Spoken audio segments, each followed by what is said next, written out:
Let's go take a look at the flock, see how they're doing.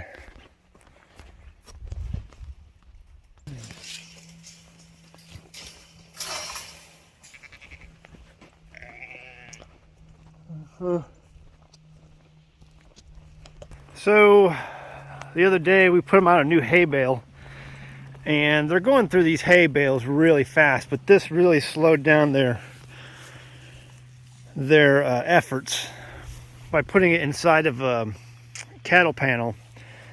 However, they're at a point now where they're jumping into it and standing on it and beating it down and getting it all compacted. And I mean, they're still eating it for sure, but it's just, I don't know. I want to try to stop the waste that's happening. You guys waste way too much hay. Do you know that? You waste way too much. So anyway, we're experimenting with this right now, and then we're gonna experiment with some other options. We'll see. I got these carabiners that have held this together. I don't know. Guys, leave a comment below. Let me know what you think is the best way to feed this stuff to them so they're not wasting so much. The good news is, when they do waste a bunch, you see all this poop on the ground, all this waste product. So here's where we put other bales in the past, and what we'll do is we'll come in here with the tractor and the grappling, and I mean, you just got your waste product right on top of this. They're peeing and pooping under all this. You just pick this up with the grappler on the tractor and then bring it over to the garden. And for the spring, this breaks down into some amazing stuff. And oh man, the garden just loves it. Absolutely loves it. And then you take some of your wood ash and then you spread this on top, which even helps to break down even farther. But you spread the wood ash pretty lightly over the top of this, and it just increases the breakdown. Meanwhile, the worms that are in the garden ground already, they come up and man, they just have a field day. And then the topper is, you put some of those coffee grounds that the worms love so much on top of that, and boy, that just sends the worms into absolute overdrive. So, old hay mixed with sheep poop, sheep urine, and some wood ash, along with coffee grounds, that's a recipe for an absolutely fantastic garden. Don't you think? Don't you think that's an absolute fantastic recipe for a great garden? Yeah, you do. Hi there. This is one of our oldest sheep. She's been here a long time. And she, I forgot what her name is. The kids have the oldest, like 3 or 4 of the ewes, the oldest ewes named. Yeah, she likes her ears rubbed, don't you? Huh? Like your ears rubbed? They like the side of their face scratched. Yeah, I don't know why, but they like that too. Hi there. Yeah.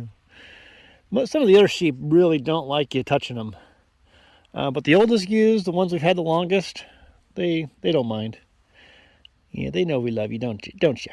Yeah. He's like, yeah, I see you killing all the males, but you let us females alone. Well, actually, this year I'm probably going to have to butcher some of your females, because I got way too many of you, and you're eating me out of house and home. Isn't that right? Mm-hmm. You're eating too much. We'll keep you, though. Don't worry, we'll keep you.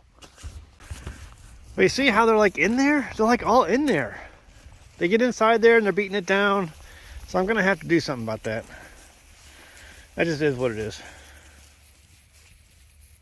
So this is a topic that comes up every so often, and it's like, how do I begin homesteading? And for some people, they find a piece of land, they don't find the perfect house that they want, but they have this idea that we're going to build and find the land first and then build later. And that's a great idea. You can do that. I mean, there's really no wrong way to go about getting your homestead. I don't know, maybe that would be a good video, actually. Things I wouldn't do when starting a homestead. Yeah. Okay, maybe we'll do that later, because there's some things, yeah. So, yeah, there are some wrong things to do when getting a homestead. But I think, when it comes to making that jump off and getting that piece of property, if there's not a house on it and you want to build your own, there have been people in the past, and we are among them, that have basically started off very small or with nothing and tent living. We didn't do the tent living thing. We did more of the campers. So, the pull behind camper trailers. We spent the first year of our homesteading journey inside of a 20-foot, I think it was a 21-foot probably camper trailer. Very basic. Maybe it was 22 feet, I don't know, something like that. Tim and Joanne, they lived in a 16-foot, camper trailer, pull-behind camper trailer. Very basic. And that was very tough, very much built up my character. But we've known lots of other people who've spent the first year or, a certain amount of time inside of a tent as they're trying to build their home, as they're trying to, go through the process of getting what they need situated until they can build their home. They had those big outdoor Cabela's tents, or those big, whatever Bass Pro, those big giant Alaskan tents, whatever, and they'll basically stay in there for a whole year. And the reason they do that is because it's not the way they want it to be. They want to build their own home, but they want to get on the land. They want to get out and make that jump, but they don't have everything ready yet. And but that's not stopping them. So that's my point of this video, is they're not allowing everything to be in this perfect state of readiness before they make that jump off, and they just do it. And so the question then becomes, how bad do you want it? How bad do you want it? Do you want everything to be perfect and in place before you make that jump off? Or are you willing to do a little bit of adventuring, and knowing that it's going to be hard, knowing that it's going to be some hard days and some difficult times? Are you willing to just jump off and go with the flow as you go? For some people, the answer is yes. For some people, the answer is absolutely not. I'm not going to do that. I want everything to be perfect.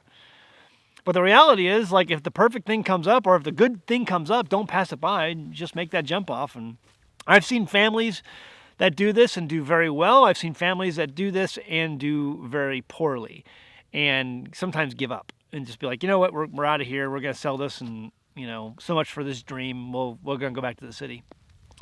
So it's just a matter. It depends on what you want. I have seen people start their homesteading journeys in tents. I have seen people like us start our homesteading journeys in a pull-behind, very basic trailer. And things now, like I said in the last video, we've gotten to a point now where the building is basically done. We still have projects here and there, but right now it's just more of maintaining infrastructure. It's now a maintenance issue. We're maintaining what we have and doing, getting better on things and building on some of the things we've already built. But for the most part, that time period of survival mode is over. It's over. And I think some people just want to see that survival mode, because it does kind of set your expectations in a way. Okay, this is what I have to expect if I'm going to do this sort of thing. I want to see what survival mode looks like. I want to see what that entails. And the camera, this camera I'm on, and this space that we share together is never going to fully prepare you for what that time is actually like. All it can do is kind of give you an idea, but it can never really fully convey what that time of survival mode is going to be like. I hope that makes sense. What I want you to do is be encouraged and understand that, yes, you can make that jump if everything's just not perfect. You and your family will get through it if you have enough cojones, if you have enough intestinal fortitude to get through it. It remains to be seen if you do or not. It's a great test. I go back to this story, and I'll leave you with this. I go back to the story of the Frontier House. I believe it was called Frontier House. It was a PBS publication, a PBS a series of episodes that went through, I think, 3 or 4 families' journey into basically 3 months, only 3 months of living off-grid up in northern Montana during the good months. So they take 3 or 4 families, they put them up in Montana, not when it's snowy, not when it's cold, during the summer months, and get them to prepare firewood, get them to plant wheat, get them to get ready for the winter. And then judges will come in on this episode, on the show at the end, and say, would you have survived or not? If the time was back in the 1800s, would you have survived? All the families failed. And all of the families going through that just 3 months of living like it was to live back in 1800s. I think the 1890s or 18 something like that. All the families after the show got divorced. Because it's hard. It's a hard jump off. It's hard to change your mindset around some things. It's like pulling yourself out of the matrix, and for some people, you can't disconnect them. I'm here to tell you that a disconnection is coming whether you like it or not. We all have this disease and sickness called comfort.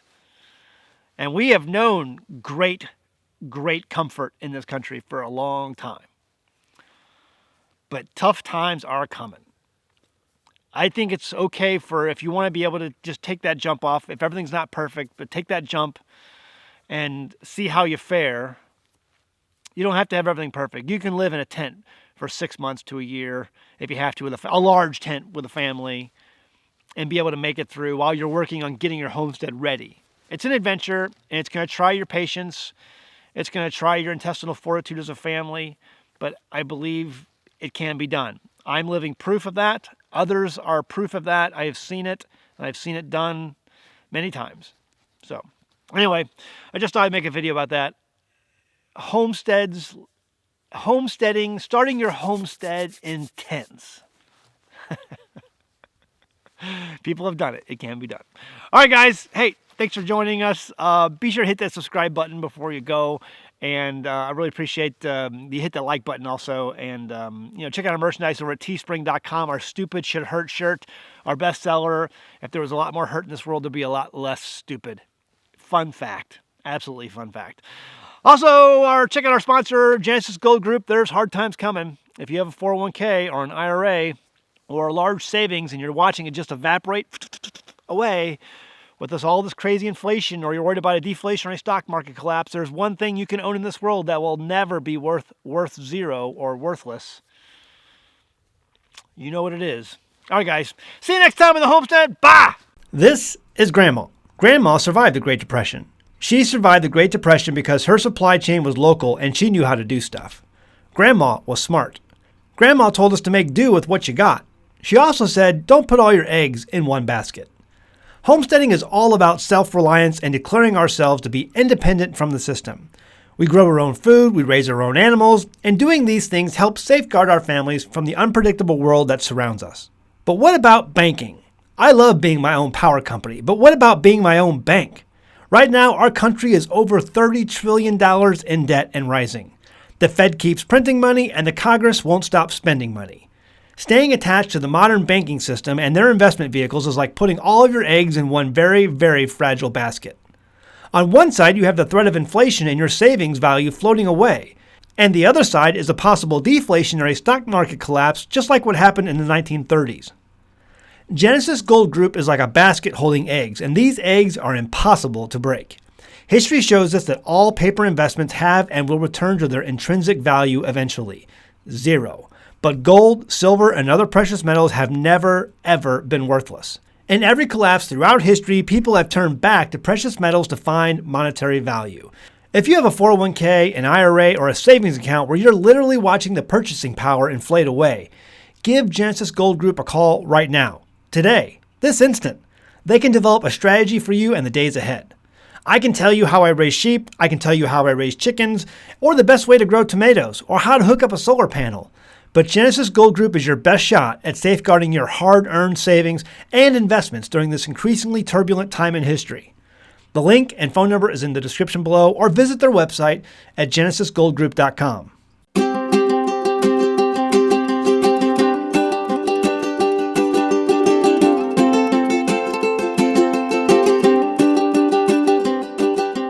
Hey guys, did you know you can become a patron of an American Homestead? They get access to private videos, and we send them gifts from the homestead that we make here on the homestead. And we also enter our patrons into special giveaways that are only available to them. And before you go, please check out these other great videos. Go ahead, click. I'll wait.